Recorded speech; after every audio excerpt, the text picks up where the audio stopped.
özündə ehtiva eləyir və onun tarixi, ilkin fəaliyyəti nədən ibarət olub? Çox qısaca bunu bir bilək. Davamında artıq biz baş verən bu hadisələri və atılan addımların tarixi əhəmiyyətindən danışarıq. Buyurun.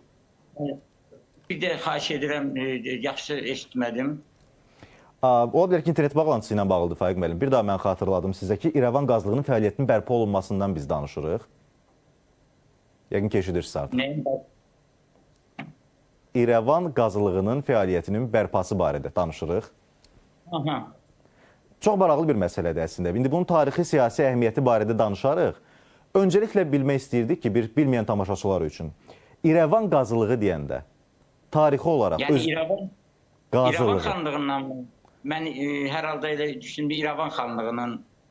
Xeyr, qazılıqdan söhbət gedir. Bu qazılıq tarixdə əslində həm də məhkəmə fəaliyyəti göstərən, bilirsiniz, İslam dinini... İrəvan qazılığı, bəli, İrəvan qazılığından anladım.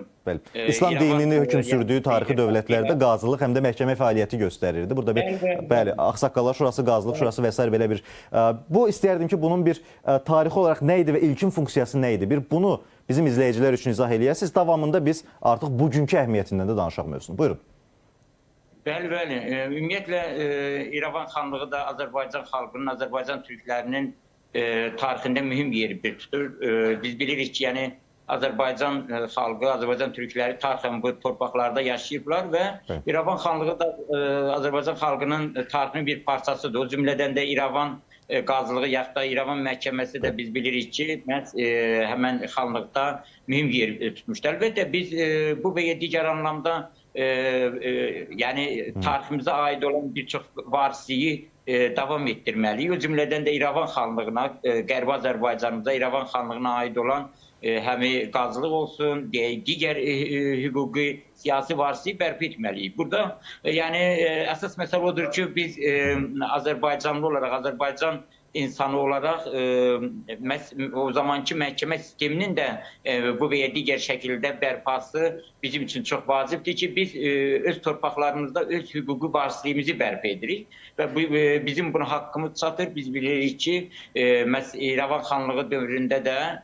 ona aid olan bir çox sistemlər, o cümlədən də məhkəmə sistemi məhz Azərbaycan xalqına aid olan bir sistem olmuşdur. İndi biz bu və ya digər anlamda əgər Qərbi Azərbaycanımızın milli mədəni varisliyinə deməli haqqımız varsa, o cümlədən də İrəvan qazılığına bizim haqqımız vardır. İnşallah ümid edirəm ki, bu sahədə yəni həm ölkə daxilində, həm beynəlxalq səviyyədə işlər gedir və biz bu hüququmuzu da bərpa edəcəyik. Faiq müəllim, indi qazılıq sistemi məlum məsələdir. Təkcə əslində Qərbi Azərbaycanda olmuyor. Bu bütöv bir, belə desək, İslam ərazisini əhatə edən bir sistem olub. Məhz söhbət İrəvan qazılığından gedirsə, sırf məhz Qərbi Azərbaycandan gedirsə və biz məhz oranı bərpa edirsə, indi siz siyasi və hüquqi varislik məsələsindən danışdınız, çox maraqlı, vacib bir məsələdir və bununla yanaşı biz hansı mesajları əslində beynəlxalq ictimaiyyətə ötürmək istəyirik bu addımdan?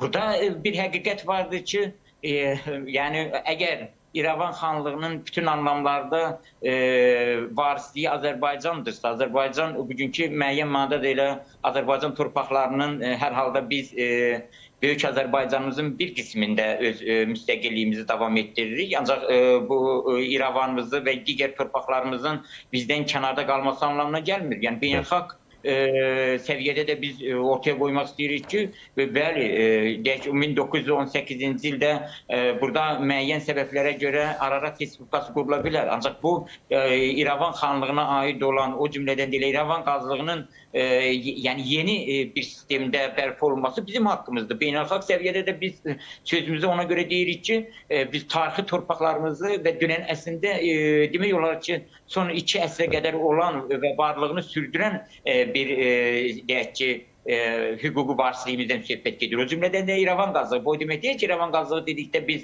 yəni bütün İslam ölkələrində vaxtilə olan, Türk İslam ölkələrində olan qazılığın deyək ki, olduğu kimi tətbiq etmək istəyirik. Sadəcə onun yeni formasında tətbiq edəcək, müasir dünyanın tələblərinə uyğun olaraq, ancaq bizim hüququmuz çatır ki, məhz İrəvan qazılığında məhz varisi kimi onu bərpa edək və mən ümid edirəm ki, həm də bu məhkəmə qarşısında məhz bu torpaqları qeyri-qanuni şəkildə sahiblənənlər də cavab verəcəklər. Bugün əgər məhkəmə, deyək ki, hansısa terrorçuların, deyək ki, erməni daşnaqlarıdır, terrorçuların, onların məhkəməsi Bakıda gedir. Ancaq mən zərrə qədər şübhə etmirəm ki, bir gün o məhkəmə İrəvanda gedəcəkdir və İrəvan məhkəməsi, İrəvan indi biraz qədim adından desə, İrəvan qazlığının qarşısında onlar cavab verməli olacaqlar və dünyada, bilirsiniz, dünyada haqq, ədalətdən bəhs edərkən gərək özümüz güclü olaq ki, şükürlər olsun ki, biz də gücümüzü artırırıq və dünyada bizim haqq səsimizdə bu dəfə, yəni necə ki olub və bundan sonraki mərhələdə də haqq səsimizi dinləmək, qulaq asmaq və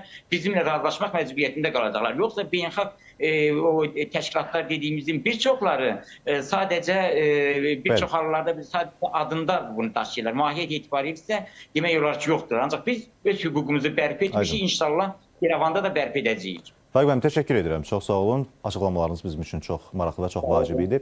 Əziz tamaşaçılar, bir daha qeyd edeyim ki, tarixçi Faiq Ələkbər bizim qonağımız